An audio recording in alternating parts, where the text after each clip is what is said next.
Hello, and welcome to the Science Fiction and Fantasy Marketing Podcast, the show where we help you establish your author brand, increase the size of your audience, and sell more books. I'm Lindsay Baroker, and I'm here with my two co-hosts. I'm Jeff Poole. And I'm Joe Lallo. And we've got a good guest for you this week, Jasmine Walt. She is a New York Times, USA Today, and Wall Street Journal best-selling author, obsessed with books, chocolate, and sharp, pointy things. She writes fantastical stories with a healthy dose of action and romance. Her first series, The Bane Chronicles, which she started publishing in late 2015, was a hit right from the beginning, and we're going to ask her how she made that happen. And she's written many more successful stories since then. And when she's not working on her next book, you can find her practicing her Tao sword form, which I probably pronounced wrong, spending time with her family, or binge watching superhero shows on Netflix. Hi, Jasmine. Welcome to the show. Hi. I probably should update my bio. I had no idea you were going to read it. Snag it off of Amazon. Are you not doing the sword forms anymore? No, I stopped Kung Fu for a while because of my injury. And there's a different dojo near my house because I moved across town. And I'm going there now, and they kind of do a mix of things. So unfortunately, I had to give up the sword. But I was at the time doing Tao sword form when I wrote that bio. That's how most people, that's how I am too. I'm like, I have no idea what mine says on there. I did it many years ago. Yeah. Well, why don't you tell us a little bit about how you got into self-publishing and what made you decide to go that route? It's funny. I've probably been writing for, most people say they've been writing since they were like kids, but I've probably been writing professionally since like 2010 or so. And what happened was, forgive me if I'm getting my dates wrong. I think it's 2010, but I could be wrong. We had a recession and I lost my job and I was going to college and trying to make things meet. And I basically decided to get into ghostwriting. So I spent a couple years ghostwriting a lot of like paranormal romance, contemporary romance. And I had a lot of author friends who were doing self-publishing, but at the time I didn't really feel like I was good enough yet. I felt like I was still honing my craft. I felt like I still needed someone to kind of tell me what to write and like how to, and like it was helpful. It helped me grow a lot, even though like I didn't get to publish the stuff under my own name because I had somebody telling me what was good and what wasn't. And so over the years I got better. And then eventually I just kind of decided like, hey, if this person's paying me X amount of dollars a month, that must mean that they're making more than that. So I might as well try this thing myself and see if it works. So that's when I pretty much decided to take the jump back in 2016. How did you get jobs writing paranormal romance or paranormal fantasy, whatever you said? I would have loved that kind of thing. I used to write content on like home improvement and stuff. Right? Well, it's funny. I was originally doing like copywriting work, but those gigs were kind of hard to get for me, especially because I don't know. I was okay at copywriting, but I wasn't great at it. And I was on sites like Freelancer and Odesk and whatever the former version of Upwork is, I forget. Elance? I think it's Elance. And one day I was just looking at creative writing because I've been, writing just on my own for a couple years, and I joined sites like Scribophile and Aphonomy and other places, and I'd improved a lot, and people were telling me my stuff was decent. So I started looking at like samples people were submitting, and I was just like, I can do this. Like, I can do this. I may not be like J.K. Rowling or Brandon Sanderson, but I can do this. So I started just submitting stuff, and I got work pretty fast. And it's not, I don't think ghostwriting pays a ton. It depends on, who you're working for, but it was definitely enough to pay my bills. And the important thing was that I was a fast writer. So even though it's not a ton per project, I could do enough to make ends meet at the time. Yeah, that's certainly helpful both with ghostwriting and now with indie publishing. Yes. So you're the first author we've had on that in some of your books, you call them reverse harem stories. So I'm curious what all that is, and because it seems like that's a sort of a sub niche that's come on strong. There's my dog in the last year. It's come on strong, but I think people have been doing it much longer than that. It's just that recently, someone came along and said, hey, these guys are making a lot of money doing this stuff. I should do it too. And now kind of every romance author, paranormal, or fantasy seems to be jumping on that bandwagon. I kind of have mixed feelings about it because on the one hand, I have done really well with my Dragon's Gift series, and that was an epic fantasy. And I wasn't actually going to write reverse harem at all because it was totally different from what I was already doing. But I read an RH book, and I forget the name of it now, but like it gave me an idea. It was a totally different idea from the book, but it gave me an idea, and I just started writing it down. And the next thing I knew, I had an outline, and it was way more romancy than anything I'd ever written before. So I basically asked my friend May Sage if she wanted to write it with me because she's a romance author, and we did, and it really took off. We had some pretty fantastic covers, and that helps a lot. And I think May's romance background also helped a lot. But I've done a couple other RHs, and they haven't done as great. So I think RH like can be great, but I also think that if you're gonna jump on there just to make money, I don't know that it's the greatest idea, because I think you really need to understand the RH mindset. And if you're just in there and you don't really understand the dynamics of reverse harem relationships, readers are just going to eat you alive. It's like historical fiction. Like if you try to write historical romance, but you don't really understand Regency or Victorian or whatever period you're writing, readers will destroy you. So I wouldn't jump into it just to make some quick cash. I would really, really make sure it's something you feel comfortable writing and you know you want to write. So yeah, that's my thought on it. Okay, yeah, and Joe and I were talking before you came on, wondering how, it must be really hard to develop all of these characters, all these romance. Well, maybe tell us what it is. This is more than just a threesome, right? Is there like a rule? It's got to be like at least 3 guys and a girl, or? It does have to be at least 3 guys, and she can't choose one. Like she can't have sex with all 3 and then be like, I'm going to be with you. Like she has to choose all of them, or at least 3 of them. I mean, I've heard of ones where like, one of them leaves the harem or maybe comes back later or something. Or one of them dies. I wouldn't recommend killing any of them, because unless you really know what you're doing, that can piss a lot of people off. But it's definitely basically you're writing a romance, but you're writing it between not just a hero and a heroine, but a hero and 3 or more heroines. And it is hard. It's way harder than writing normal romance. I'm actually taking a break from reverse harem to go back to my normal, like, female fantasy, because it's just a different dynamic writing one man and one woman. And sometimes it's nice to not have to juggle so many relationships at the same time. Right, I can see where that would definitely be difficult. Especially It if is you're still in one difficult. novel.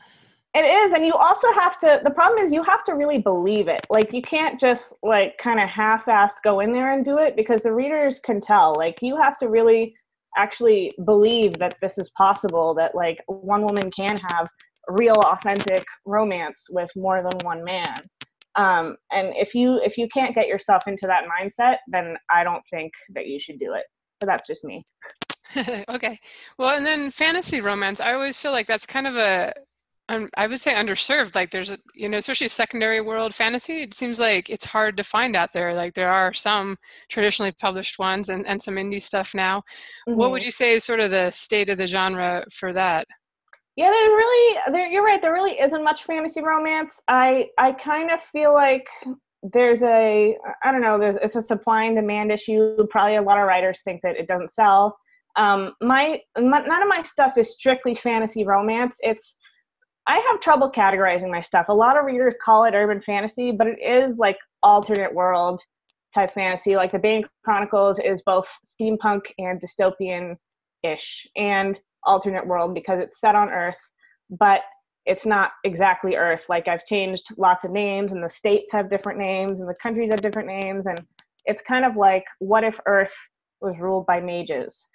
But like way back in history. So a lot of like the historical stuff from our time period isn't there. And anyway, but I throw a lot of Easter eggs, like in Salantha, which is where my character lives. There's like Hawk Hill, and then there's the Golden Gate Bridge, but I call it the Fire Gate Bridge. And there's other things that, like, if a reader's paying attention, they'll be like, oh, that's that place. But other than that, like I don't have a map. I don't spell it out particularly because I don't really want to ruin it. Like I want people to be able to like imagine it in their own head. But you're right. I don't actually know a lot of other stuff that's like that. I think one other author was telling me, I can't even remember his name. I'm so bad with names. He was telling me that he had the same problem, is that he was writing an alternate world fantasy and he just didn't really know how to categorize it. So when I published mine, I just called it new adult fantasy because it's fantasy, but it feels really modern. So that's sort of where I felt the balance was. And now a lot of people are calling their stuff new adult fantasy or new adult urban fantasy. That probably comes from me because I think I was one of the first people to do it. I'm probably rambling now, aren't I? Anyway, that's my thought on it. All right. Earlier you were talking about how, if you don't know how to do reverse harem correctly, the audience is going to eat you alive. And it seems like one of the things that a lot of new authors and even a lot of readers have trouble with is when the proportion of elements traditionally found in their own genre is off. Like there's usually an element of fantasy, an element of mystery, and an element of romance in almost any story. But past a certain point, this is a romance story, not a fantasy story. Do you think it's like important that you're like very measured when you start mixing in other genre elements? Yeah, I mean, I don't really think too much about this, but like, yeah, like when I wrote the Bane Chronicles, I didn't focus very heavily on like, the murders or the dystopian. Well, maybe that's not accurate. I might not be explaining this right. You can cut this if you want.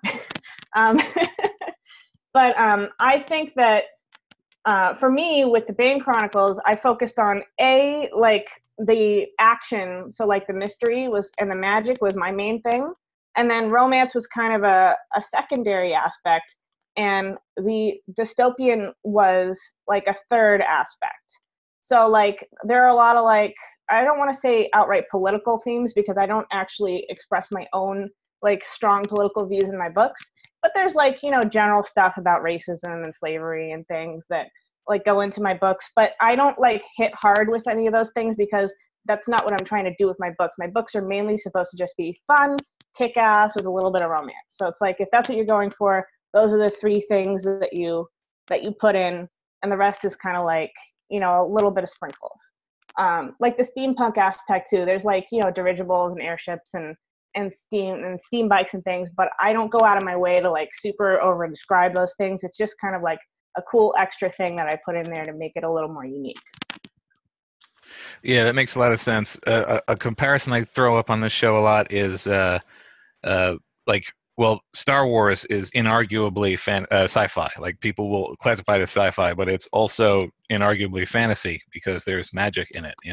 So, yeah, I mean, I call it space fantasy. I think space a lot fantasy. of people are calling it that now. So it's like I feel like the right balance is it should be clear from the start what genre this should be classified in, and then you can start flavoring it with the other stuff. Yeah, I agree.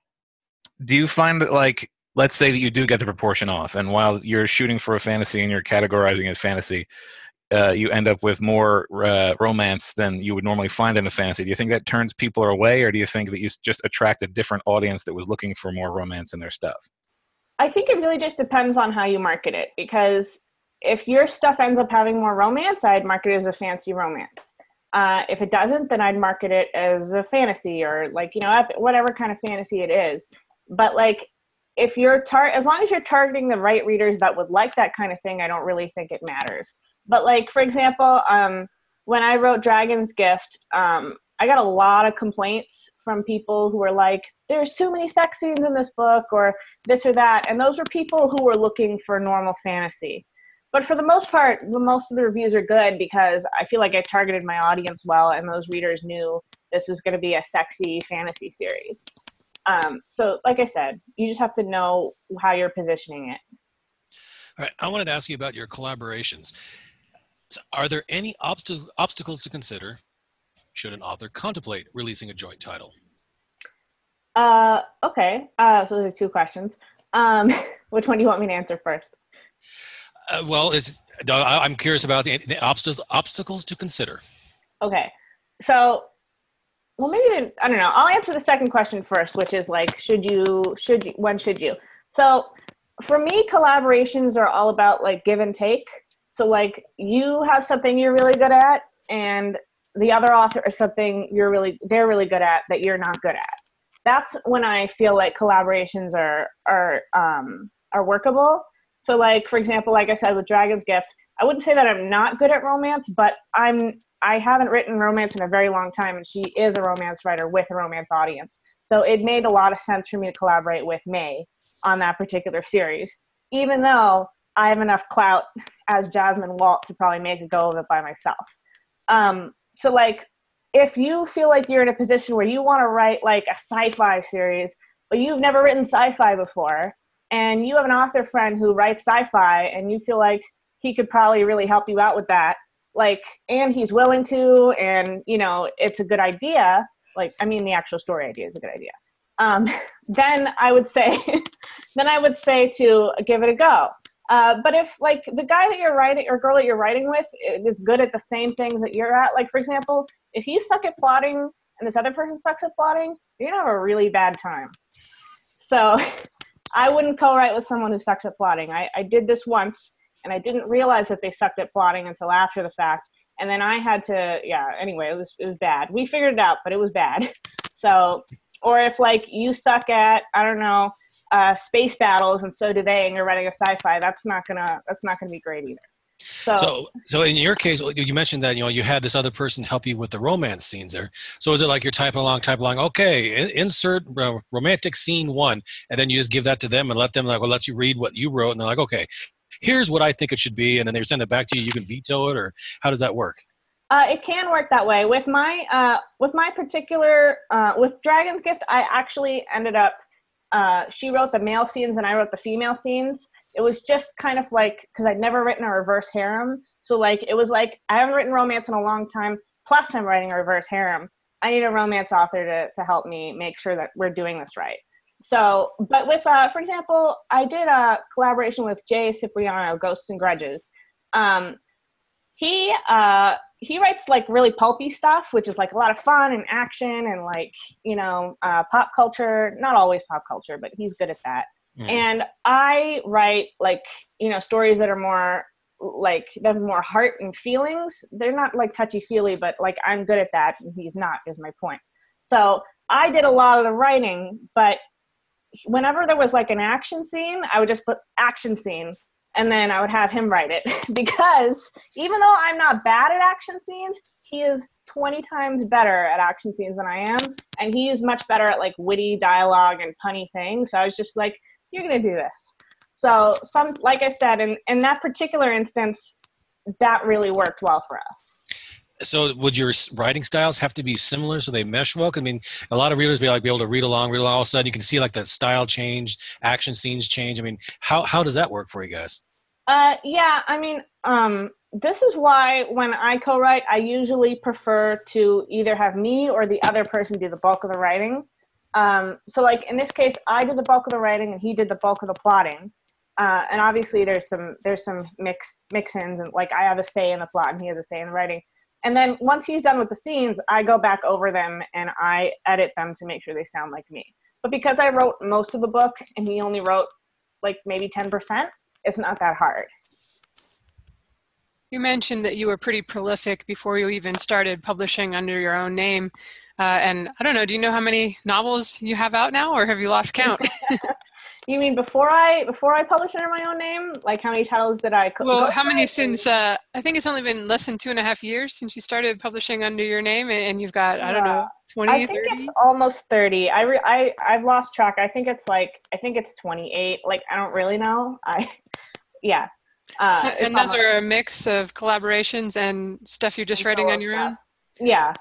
So what does your process look like to get these novels out every month or so? So basically, where do I start? So like I said, plotting isn't my strong suit. I'm good at coming up with ideas. I'm good at kind of getting a skeleton, but sometimes it's kind of like I know how to get from point A to point B, but I need help filling in some of the blanks. So I have someone who I've been working with for a long time, and she's kind of like my developmental editor, and she helps me kind of organize and flesh out my plots before I start writing them. So like by the time she and I are done putting this plot together, it's probably like 10 to 15,000 words, just the outline. And it's pretty detailed. I know all the scenes. Sometimes they change. Sometimes I get to a scene and I'm like, nah, we're going to do this instead. But for the most part, I stick to that outline pretty closely. That takes, 2 to 3 weeks usually to put an outline together. And while that's happening, while she and I are kind of tossing it back and forth, I'm usually editing something else or working on something else. Or if I have a co-writer, like I'm editing their stuff or something. So it's kind of like I have multiple balls that I'm juggling. And then when that outline is done, I take basically 2 to 3 weeks and I write for maybe 4 or 5 hours a day. In the mornings, I get up, I get my tea or I eat my cereal, and then I sit down and I sprint. I have a couple sprint partners that I trade off with. We do 20 minutes on, 10 minutes off, and I usually get anywhere from 5 to 8,000 words done in the morning. And that way I can finish a novel in 2 to 3 weeks. And then once, what I do is my line editor actually edits as I write, and I can do that because my outlines are so fleshed out. I couldn't do that if I was pantsing, because I would just be constantly going back and forth and changing shit. Sorry, I'm allowed to swear on this show. Anyway, changing things. So, but because everything is so streamlined, he can edit as I write. So pretty much as soon as I write the last chapter, the next day I can turn around and go through the edits. So that takes me about 2 days, and then it goes through my beta readers, which takes about a week, proofread, which takes about another week, and then it's out. So that's my process. All right. So how do you handle series? Do you, when you're writing books, do you sort of plan a book individually, or do you have an arc in mind? I usually plan books individually. I sort of have a general idea in mind of where we're supposed to end up by the end of the series, and kind of the main goals for the series. But other than that, I plan it book by book. Do you have an idea of how long you want a series to run, or is it just sort of until the story is told? For me, it's pretty much until the story is told. Which can be anywhere from 3 to 8 books. Sunaya's series, The Bane Chronicles, was 8 books. I could have gone longer, but at 8, I felt like the series was kind of wrapping up. And that was kind of like the part where really the only things missing was that everybody wanted the 2 characters to get married, and there was this one unresolved question. So I wrote a last book to tie it up, and that was it. But it ranges. It really does. Do you foresee, are fans ever after you to continue a series that is wrapped up, or do you ever foresee? All the time. You ever foresee actually doing that? It depends on whether or not the series made enough money. The Bane Chronicles had its heyday, but by the time I got to book 8, it had really slowed down a lot. And part of that was my fault, because I had taken way too much time off between book 7 and 8. But also, I kind of towards the later, between 5 and 7, I did notice a drop off in sell-through, and I think that's because in book 4, the 2 main characters finally get together, and when you do that, readers tend to be like, all right, they got together, I'm going to move on now. So a lot of people didn't continue past that point. A lot of people did, but like I said, the drop off just kind of happened there. And even though I love that world and I love those characters, and I could probably do spin-offs with other characters and things, I'm just not convinced that it makes financial sense for me to do so. All right. You already answered my questions about outlines earlier, so I've got a different one for you. Okay. You mentioned you allot 4 to 5 hours a day to write, typically in the morning. Is that a dedicated set time each day, or do you just try and squeeze in those hours whenever you can? It's a dedicated time, because what happens is if I don't do it in the morning, it doesn't get done. Other distractions come in, I have kids in the house, or I have, somebody needs something from me. So the morning is usually the best time for me to just get it done before life happens.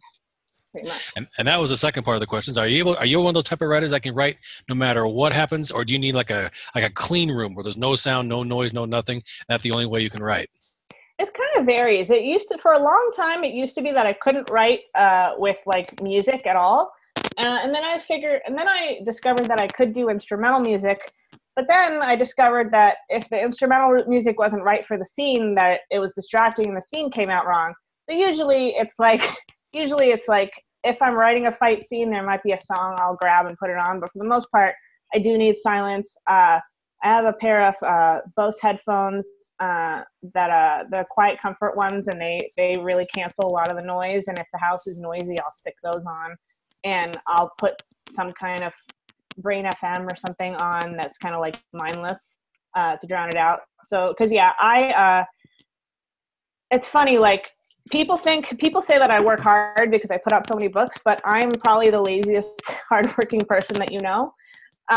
Because like I said, it's like 3 to 5 hours. I'm done the rest of the day. If I don't have any admin to do, I watch TV. Like I watch ridiculous amounts of TV and play video games and things like that. But my point is that I hate working. Like I love writing, but part of my brain knows that it's work.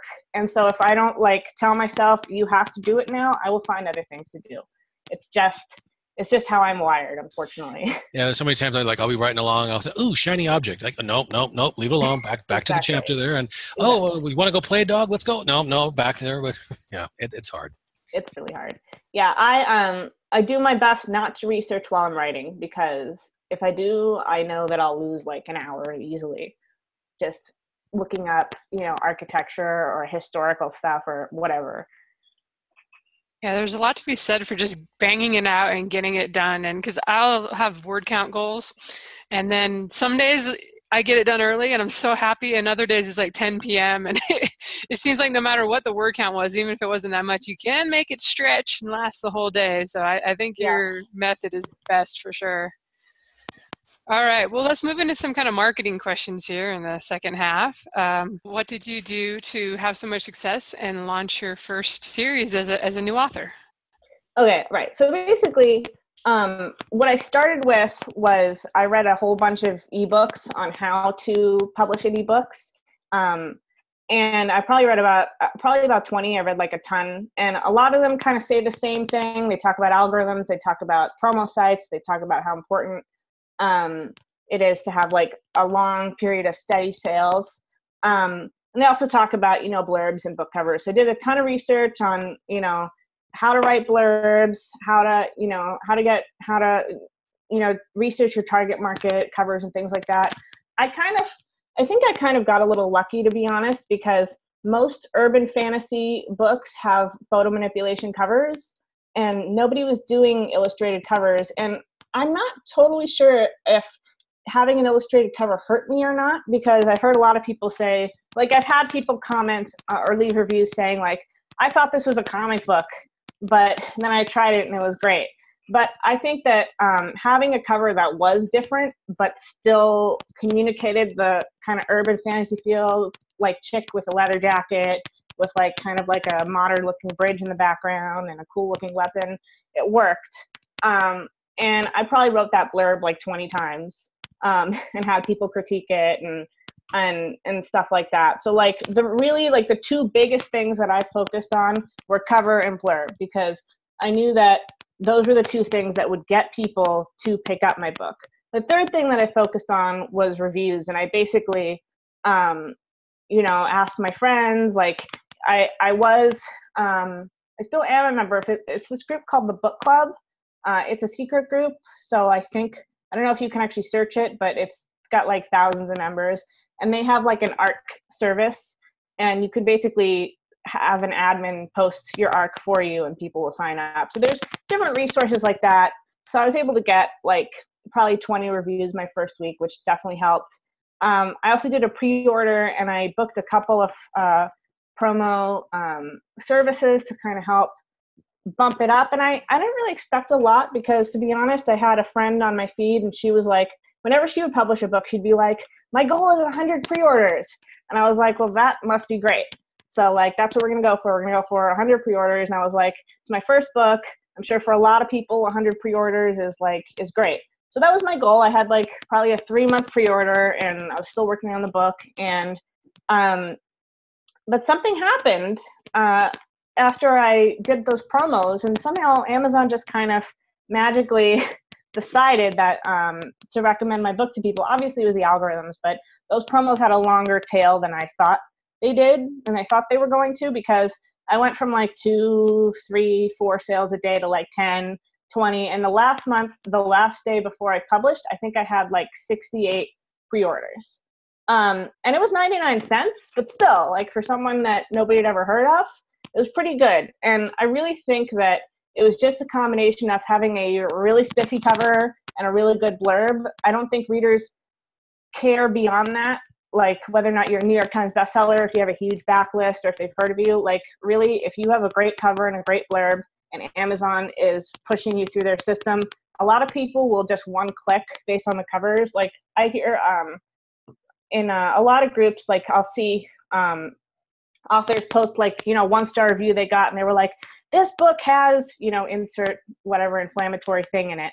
And they were like, I put right in the blurb that this book has this thing, and these readers somehow don't see it. And it's because a lot of readers don't read the blurb.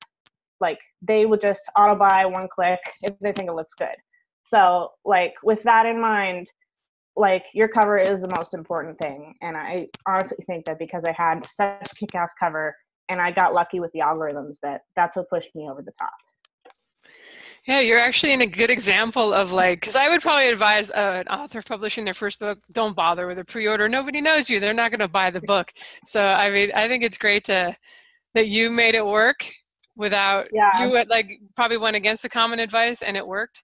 And I think with the 99 cents, and yeah, I guess it would have been in Kindle Unlimited, but that doesn't even matter with the pre-orders. For pre-orders, no. Yeah, it was, I think if you're nobody, that 99 cents is a good way to go, as long as you really look like you're worth 99 cents. Or really, you should look like you're worth more than 99 cents, because then people are like, 99 cents, that's a great deal.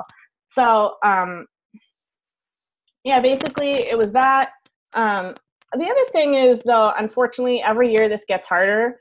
I don't know if I would have had the same level of success if I'd started this year, because urban fantasy has gotten ridiculously competitive. And I think part of it is just because of certain promo sites that specialize in urban fantasy, and like they have like, the readers just kind of get desensitized. I don't know if that's the right word I'm thinking, but it's like they get bombarded with too many, and then it's like, and there's so many coming out because everybody wants to write it, that it's become a lot harder. But still, I think that kind of most of what I said is pretty timeless. Like, I don't know if the promo sites I used back then will work today, but like now we have BookBub ads, we have AMS, we have other things that you can use to try to get those algorithms to push your book to the right audience for you. So I think that it can work. Like, Izzy Shows, last year she came out and she kind of has a similar story. So like there are other people who have breakout successes with their first book. It's just a matter of finding the right promo sites to kind of get your stuff going, and B, having an awesome cover and a blurb. And of course a book, but that goes without saying. Right. We all hate writing blurbs for the most part, but it is that you rewrote it is great. And I can't say how often somebody's like, why doesn't my book sell? And I'm like, your blurb has typos in it, your commas are all over the place, and it doesn't make any sense. That's one where it's good to have someone else to take a look at it. Yeah, exactly. That's not your strongest thing. I'm actually pretty good at it, but I still show it to at least 2 or 3 people, and they kind of will point out weak sentences or things where it could be stronger, or they'll be like, that last line is flat. So, it's really good to have second, third, or even fourth opinions on important things like that. And I would definitely agree that you had a really cool cover. And I don't do the urban fantasy, but I thought the illustrated cover worked great, and it attracted me as more of an epic fantasy kind of person too. So maybe you even got a broader audience. I don't know if it's that's kind of what I wonder sometimes. Yeah, that's kind of what I wonder, if because I sort of did not specifically cast myself as urban fantasy, but I appealed to a wider fantasy base, that might have been one of the reasons why I took off when there were other people who were struggling. I also think that there weren't really any new urban fantasy authors coming onto the scene at the time. Like, it was kind of a perfect storm. There were like, 10 that published stuff regularly, but no one was publishing stuff at that particular moment. Also, I made a risky gamble, and I released my book on Christmas Eve. And on the one hand, nobody releases their book on Christmas Eve because everyone's told not to do that. But on the other hand, because no one's releasing their book on Christmas Eve, it's less competition. Yep, absolutely. There's something you said for if everyone is following the same advice and you don't follow that advice, you're going to be finding yourself in alone, which can be very, very good if you're suddenly the only option at a given time. Yeah. All right. So lots of authors plan for failure. Like if this doesn't work, I won't quit my day job until. Not many people plan for success early on. You expect to have to take some time to succeed. Were you able to capitalize on your early success? Like, did you find ways to keep the momentum going, or did you start building a mailing list early on? I actually, so I did actually build a mailing list during the pre-order. I used, one of those services where you do like multi-author giveaways, and I got about 800 subscribers. And I don't always recommend those, but because it especially depends on the provider and the quality of the subscribers you get. But for someone who didn't have a mailing list, it was great because at least that's something. And I was able to promote my pre-orders to that small group of 800 people, which helped in addition to the couple of promo things that I did. The other thing, when you're talking about like planning for failure or this or that, it was sort of safe for me to attempt this, partially because of my partner, Judah. I'm going to give him a shout out. He's actually the guy who illustrated my original Bane Chronicles covers. He hasn't done the other series that I've done, but he did that series. So that helped me out a lot because that cover could easily be anywhere from $1,000 to $3,000 from a professional illustrator. But I was actually looking at doing a photo cover because I was kind of like, well, that's what everyone else is doing. He was like, you're going to do a photo cover when like I could do it for you? And I was like, I want to do it. So he was a little offended that I didn't immediately ask him to do it. So anyway, that worked out really well for me. And then on top of that, we were living together. It was kind of this weird stay-at-home girlfriend because we aren't actually married thing, and he has kids, and basically he was the one going out and making the money, and I was staying at home and kind of taking care of everything. So I didn't, even though I was making money with my ghostwriting, I wasn't in a position where if I failed, I was screwed.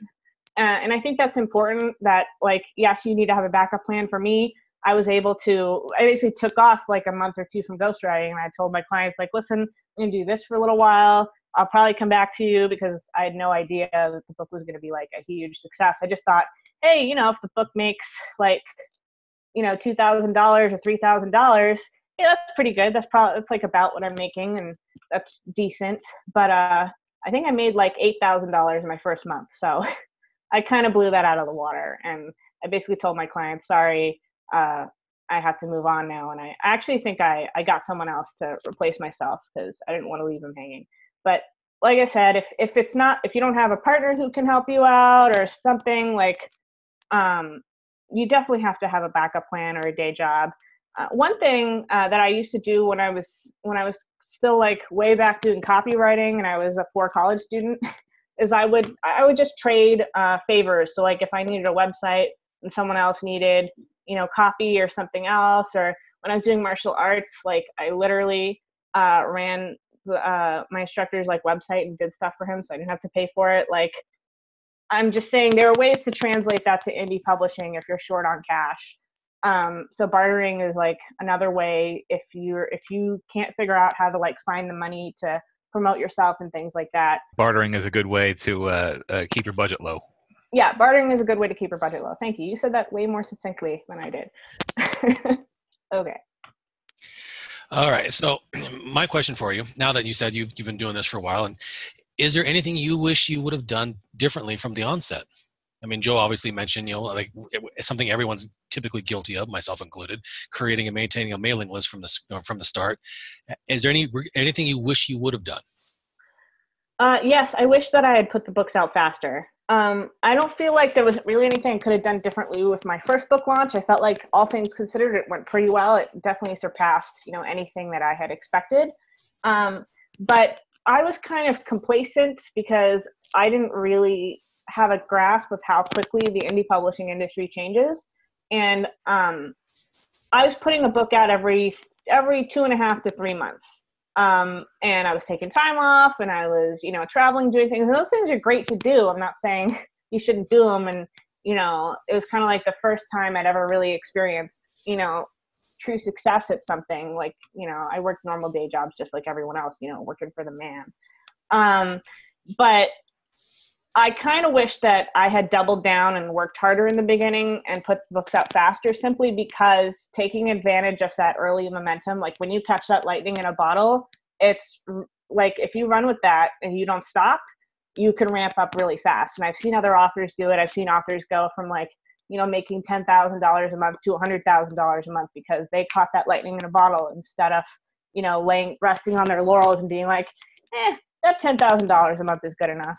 They kept running with it, and they're making a hell of a lot more. So my advice is that if you get that lucky break, like, don't quit. Like, you gotta keep working at it because you could lose it. Like, it's unfortunate, but tomorrow the market could shift and people might not be reading that series anymore. And I'm not saying that you'll lose your readers, because once you have a reader base, there's going to be a certain percentage of them that will read anything you write, but it's still like you want to keep going up and not stagnate. And that can happen if you're complacent. Yeah, for those who can publish quickly, it's definitely advantageous, as we were saying.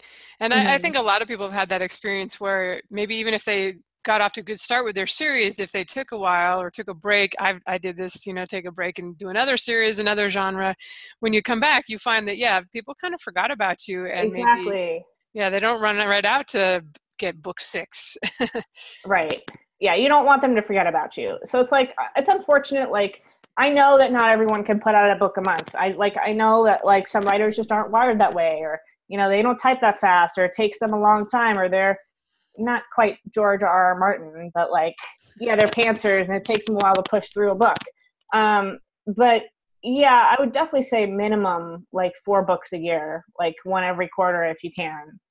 Because longer than that, people will forget you. I had an author whose stuff I really loved, and I downloaded a free copy of her first book, and I loved the series so much that I bought the rest. But then she only had 3 out, and the 4th one wasn't coming for 3 or 4 months. And then by the time it was out, I was like, I'm gonna have to reread these books again. And I was already in the middle of another series, and I was just like, I don't have time for this. So I think that happens to a lot of readers, unfortunately. Even though they might have loved your stuff, they're on to something else now, and they don't always want to come back and kind of pick up where they left off with you.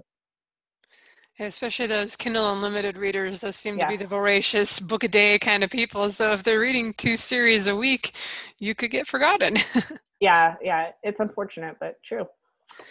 Well, some authors who do well with their first series don't always have that same luck moving to a new series. And you seem to have really kept things going. Are you writing to market, or what's your secret for the other stuff you've launched? Well, I don't think all my stuff has an equal amount of success. For example, the Nia Rivers series I did with Inez Johnson, it did well, but not as well. And I think part of that is, and I've heard of this syndrome before. It's you write something that the readers really like, and then they want that thing. And then if you do something that's a little too different, they're kind of like, this isn't really what I expect from a Jasmine Walt book. Sorry, and then they don't pick it up. The other thing is that, and this is one of the dangers with co-writing, is that some people won't pick up a co-writing book because they know it's like a James Patterson book. It's his name is on it, but he didn't write the thing. And even if you did write the thing, they still think in the back of their minds, this isn't really a Lindsay book or a Jasmine book or whoever. And so it can hurt you if you're trying to capitalize off your current fan base as opposed to going after new readers. With RH, for example, it worked fine because I was going after a totally new audience who had never really read me. But for current readers, it doesn't always work out so well. So earlier you were talking about how you wouldn't revisit a series unless it made financial sense. Yeah. Do you observe the response both in terms of sales and reception from one set of books to another and adapt the next set, or are you more just sort of a storyteller and plan to market the book rather than book to market? Uh, that's interesting. So when I write a book, even the first and foremost thing is that I want it to be something that I would actually enjoy writing. So if it's not something that I want to read, I won't write it. Like, I could probably write, contemporary bad boy romances, and I actually do enjoy reading those, but I don't enjoy reading them enough to want to write them. So or like, I don't know, like harem books. Like, I can write reverse harem because I can get into that mindset, but harem, that would be tougher for me. So, like, just because I know that I could maybe make money doing that, and honestly, I see a lot of harem authors face planting too, so that's not even a guarantee. Like, the problem is that today's market, everything is competitive. Like, there are very few things that are not competitive. So you might see author A doing really well in, I don't know, vampire romance. And then you try to go in there, and if you miss in any way, if your cover's not right, or if your blurb's not right, or if author B, who's also really successful in that genre, came out with a book the same week you did, your book's probably going to flop. And it's like, what's the point if you didn't even really like writing that stuff in the first place? So I do want to make sure it's something I like to write, but I also am not going to write tropes in there that I know won't sell. Like, if I had written the Bane Chronicles with a lesbian character, like, unfortunately, she wouldn't have sold as well. So it's like, even though I don't have a problem with lesbian characters, and I do sometimes write side characters that, like, are LGBT. LGBT isn't really my audience, and it's not really what I write, so I wouldn't try to write an LGBT fantasy. So it's like I do, or like, I don't know, I'm trying to think of other examples, but like, I won't write something where I won't take too many risks, basically, is what I'm trying to say. I'll try out a little bit of something here or there, like the Bane Chronicles. I kind of mixed different elements, but they were different elements that I knew individually sold. And I didn't throw in there anything that I knew flat out, like, was a big risk. With regards to your different series and the different genres, when you're compiling your front or back matter to your books, do you make any references or include any excerpts to a different series? Like, for instance, the reader just finished the last book of one series and says, oh, hey, if you like this, go ahead and take a look at a completely different genre, but give it a try. I was kind of curious, since I have two different genres myself. I'm just wondering what other people do. I know a lot of people do that. I don't do that because I get so many readers who honestly, like, will complain if there's, like, excerpts in the backs of books, because they'll be like, I was at 90% and I thought I had 10% more of this book left, and then I found out that it was over. And I was kind of just like, I don't really want to get 3-star reviews because of that. So, like, I don't think it's personally worth it for me. So what I will do is, if it's a series, there's also, I don't want to put too many calls to action in the backs of my books. So it's like, there's 3 things that I can do. I can have them sign up for my mailing list, I can have them pre-order my next book, or I can have them turn the page to keep reading for an excerpt. So it's like, the most important thing, in my opinion, is that mailing list, because you could have them pre-order your next book, and that's great too.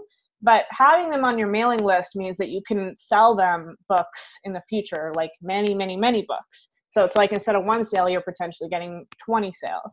So it's like, that's the main thing that I would focus on over putting excerpts in the back of your book. And the thing is that while not everyone will sign up for your mailing list, once they get to your mailing list, you can do autoresponders, and you can be like, hey, while you're waiting for this next series to come out, you could try out my other series that's, maybe you were writing a fantasy series that they read, and then you're like, this one's sci-fi, and maybe you don't read sci-fi, but there's this thing about it that's similar to this series that I'm already doing, so I think you might like it.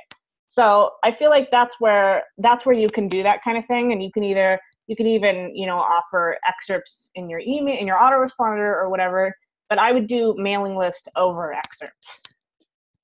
That's a good point, not to put too many calls to action in the back of the book. I've actually seen that, where they're like, please follow me on Facebook. Please follow me on Twitter. Please sign up for my mailing list. Please review this book.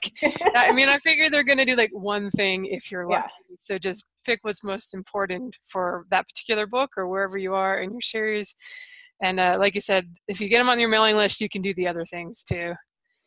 Pretty much. So We talked about what your first book launch was like. What does a book launch look like for you now? Well, it's always nerve-wracking every time. That never really goes away from me. It's more nerve-wracking if it's the first in a series, though, because usually it's like I have no idea if it's going to hit or miss or whatever. Like even I think almost every author goes through this, whether or not you're successful, because it's like you're investing your time and your money into a property and you want it to pay off. So are you asking like what my launch process is, like what I do for a launch? Yeah, if you were going to do a new book one in a new series now, would you go at 99 cents? Do you do KU? What kind of ads are you buying? So basically, I used to do 99 cents launches. I refuse to do them anymore, and I actually sent a whole email out to my mailing list, and I told my reader group, like, I'm sorry, we've moved past this, like, because I found what happens is if you do this, your readers are basically trained to buy you at 99 cents. And I think that that's good enough if you're starting out. And some people, like Michael Anderle, he still launches at 99 cents. And that if that works for him, that's cool. And if that works for you, that's cool. But and if all you're trying to do is get those algos going, like that's probably fine. But I think at a certain level, you have to kind of just really trust that you've positioned the book well enough. And you also want to go after readers that are willing to pay $2.99, $3.99, $4.99. So I don't do 99-cent launches anymore. What I do is I sometimes do pre-orders. It kind of depends.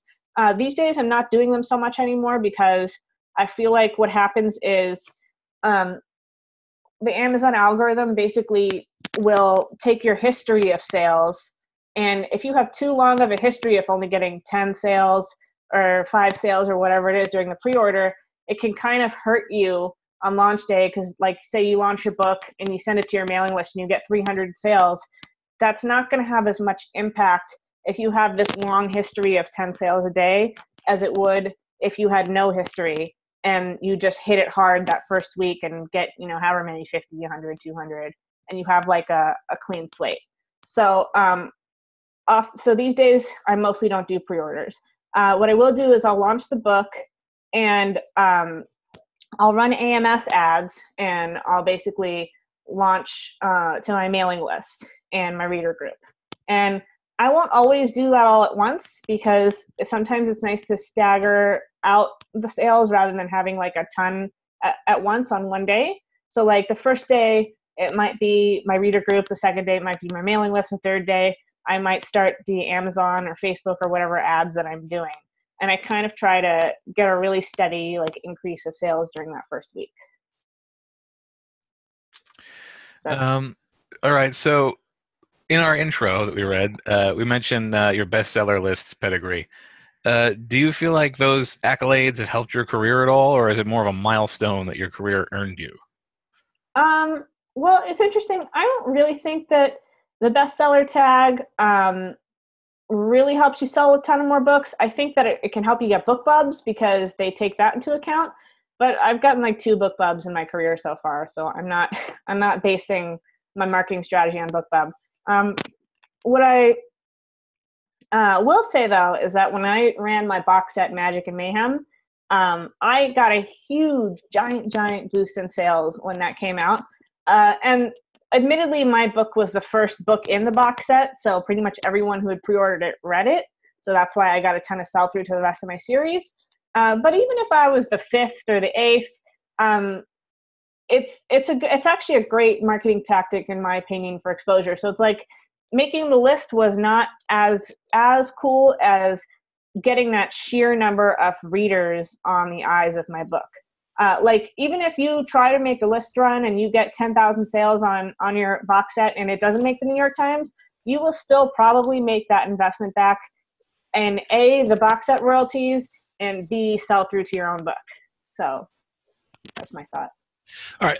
How many different series do you have right now? Let's count. Put you on the spot. Yeah, I didn't write that number down. Sorry. Well, my question for you is there a right or a wrong number of books to a series? I mean, how do you know when it's time to end one and move on to another? Okay. Well, to answer, first of all, I think I know this. So I think 1, 2, 3, 4. I think I have like 6 or 7 series out. Like it's really, yeah, it's really hard for me to keep track of this, but I think there's like at least 6. But to answer your question about how long should the books run, I honestly think that it just depends on how well they're selling, because you have people like Bella Forrest, who's like on book 58, and and that series is still selling. Obviously, I think, in my opinion, I think you need the right marketing strategy. Like if you look at her, she's constantly changing the cover on book 1. So she reaches a different audience with her advertising every time she does that. So if you have like one of those uber long running series, you have to kind of be prepared to find ways to revitalize that first book. But it's sort of a self-fulfilling kind of thing, because every time you release a later book in the series, new readers see it, they go back and see your book 1, and you get a boost for the whole series. So I think that as long as a series is making money, that you should just keep writing it, if you can. Like what Bella does is, I think she calls them seasons. So I think I don't know how many books a season is. It might be 4 or 5 books, and she'll have those 2 characters in that season, and then she'll move to another season and she'll have a different set of characters, and that's how she gets away with that. It's not one character for 58 books, because I don't know how anybody does that. So it's just a matter of strategizing and figuring out how to kind of keep it running, because otherwise it's like every character does have their arc. Like doing one character for 58 books is crazy, but you could do one character for 4 and then move on to another character for 4. And you could either keep that series, or you can do what Lindsay Hall does. She does like every 5 books, she starts a new series, but it's like with a character from the old series. So like the readers will go on and it's in the same kind of world, and like, you know, it works for her. So I don't really think there's any right or wrong way as far as length of books. The one thing that's smart about what Lindsay does, though, is because she breaks it up and she doesn't do what Bella does and has 58 books, it's a little more confrontable, in my opinion, because the reader doesn't feel like they have to start with the first book in series number 1. Like if they see the first book in series if they see book 3 in series number 4, they can just be like, oh, I'll start with book 1 in series 4 and read those books. And then if they want to, they can go back to the other 3 sister series and read those. And I think in that way, that's how she really gets those readers through that funnel, is by breaking up that giant series into more manageable chunks. Yeah, it can be a little intimidating if you're a reader and you're like, oh, book 38. Okay, I think I'm just not even going to start this series. Too much work. Yeah, I mean, there's some series that are just whale readers that are like, oh my God, a 50-book series, this is like awesome. But there are other readers who are like, what if I don't like the books after such and such book? Or what if anyway, it's a gamble. And it can be challenging to kind of balance your artist-author mindset with whether it's financially smart, because I've seen people that they just get tired of writing the series and they have to go on to something new or a new genre, and that's not always the best thing from a marketing selling books point of view.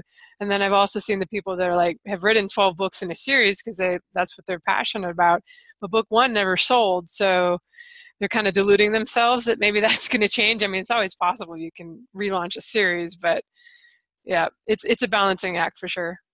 Yeah, I mean, I knew a friend who wrote book 1, it did really well, and then book 2 didn't do so well. And personally, I think it was because the cover wasn't as great, or maybe he waited too long to put it out or something. But then he just decided, you know what, I'm going to keep going with this. And miraculously, he managed to get that series back on course. But for other people, sometimes you kind of just have to know when to quit. I would say that if it's not doing good by the 3rd book, you should probably put it away and do something else. Right, or at least ask other people, like, do my covers suck? Do my blurbs suck? Yeah, we are really bad at judging our own stuff sometimes. To be honest with you, like, the first thing that I would like, obviously cover and blurb are really important, but if you feel like your cover and blurb are on par with everything else, I hate to say it, but it's probably the writing. Like, there's so many people out there who are like, I'm doing everything right, and you open the sample and I'm not even talking about commas, I'm just saying, like, it's mostly just craft. Like, I know it seems so obvious, but a lot of people think, well, that can't be me because I edited the book 20 times and this and that, and it reads good to me. But sometimes it's like you didn't have the right editor, or it's like you used beta readers, but they all just love you and they all just say, hey, I love the book, and they're not good at actually providing feedback. So it's tough to know for sure, but like 9 out of 10 times, if your book isn't selling and it has a decent cover and a decent blurb, it's just because you need to work on your craft. Another thing where we're very bad at judging our own stuff, and it's almost self-publishing so easy now that a lot of people do just put their first book up there. And most successful authors, you did all this ghost writing and all these other novels first. It's not usually your first book that's really good and takes off. Yeah, exactly. Like I probably wrote at least 1 million words before I wrote Burned. I think that's what Stephen King says. It's like, that first 1 million words.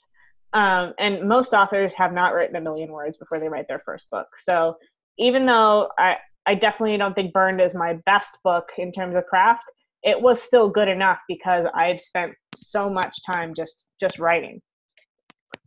All right, well, we've had you here for about an hour, so my last question for you is just going to be that I noticed you're taking some of your older series out of KU. So is that kind of you're trying to establish yourself wide just to balance things out and be less reliant on Amazon, or what's your strategy there? Yeah, I mean, I'm kind of trying out wide because I've been a KU author, pretty much my entire career. I've done a couple perma-free runs with Burn that did pretty good, but that was just for the first book. The rest I kept in KU. And really what it is that, I haven't published a book in the series for so long that it's kind of stagnated, and I don't feel like it's worth it to keep in KU. It makes about $1,500 to $3,000 a month. And even though for some that's like amazing, for others, well, for me, it's not worth it. So I figured if I'm going to try to make it wide, I can at least take my backlist and, I have a full series here and I'll put it up and make a go of it. And, if it doesn't work out, I can always stick them back in KU. But I do feel like with everything that's happening with Amazon, and, authors getting their accounts closed and reviews getting deleted and people getting dungeoned for books that aren't actually erotica but are being labeled as erotica, it's just, it's scary to have all your stuff in KU. And I'm not really a all my eggs in one basket kind of person. So I have a couple friends who are succeeding wide who recently moved from KU to wide. So I'm mostly just trying out, ads and things like that and trying to see if I can build up some sales. I've actually gotten decent sales on iTunes and surprisingly on Kobo, which is funny because when I was doing pre-orders for my box set, it was so hard to get pre-orders on Kobo. Like it was, I don't know why, but Kobo is weird when it comes to box sets and pre-orders. But for actual live books, like I'm getting decent sales. Nook is a little harder because it doesn't seem to matter what kind of ad I put up, but like I'll run a BookBub ad and it'll do great on iTunes and on Kobo, and like it'll suck for Nook. So I don't know what is up with Nook readers, but anyway, it's not like I'm making tons yet, but it's kind of like a slow thing that I'm working on. Yeah, it seems like once you go full time, it's really a good idea to have income coming in from different places, just in case. Hopefully, I agree. Nothing ever happens. But all right, well, thank you so much for coming on and talking with us for about an hour here. I know you mentioned you've got a indie festival convention coming up. Do you want to tell folks about that? Yeah, that's right. It's called Boston Fantasy Fest. And I basically put it together because I've gone to a couple cons, and while it's fun and there's lots of good networking and I do meet readers, I find that a lot of them are romance readers, and I don't really see a lot of indie cons that are like for fantasy. So I decided to just put one on and kind of see how it went. I have Michael Anderle coming, Pippa DaCosta, Jack Slane, May Sage. I've got James Hunter, Ray Wagner, T.G. Ayer. There's probably like a few that I'm missing because I don't know all the names off the top of my head, but I have a bunch of, best-selling indie authors coming. I'm also doing a bunch of panels, kind of 20 book style.